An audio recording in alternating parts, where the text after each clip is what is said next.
High বন্ধুরা, সব কেমন আছো? দাদাকে চিনতে পারছেন? দেখেন কিছুদিন পর বড় ভাই একসাথে ঘুরতে বেরিয়েছি। কিছুদিন পরে ভাইকে দেখতে পাবা সিরিয়ালে। ভাই সিরিয়াল করছে এখন। আল্লাহ ভালো রেখেছে ভাইকে। সবাই দোয়া করো যেন ভাই এগিয়ে যায়।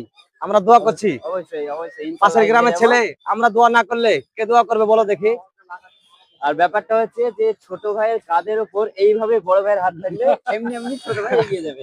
আর ইনশাআল্লাহ আল্লাহ তো একটা মেহমান দরকারই আছে তার জন্য না। হাত হাত যত রাখি উপরে আল্লাহ আছে ওই সব। আর আজকে কোথায় ঘুরতে এসেছেন? আজকে আমাদের জালসার ব্যাপারে বলে দেন। আজকে আমাদের জালসা আছে চুপ করে, সব চলে আসবে, সব বন্ধুর সাথে দেখা হবে। অনেক মেলা বসেছে, খুব সুন্দর। আর আপনারা সবাই চলে আসুন, দেরি করেন না, তাই তো? হ্যাঁ হ্যাঁ, দেরি করতে হবে না, জালসা শুনতে হবে। শীত যতই শীত হোক, ইসলামিক আমাদের গর্ব, জালসা শুনতে হবে, এই যে কথা। ওকে, চলুন, টাটা।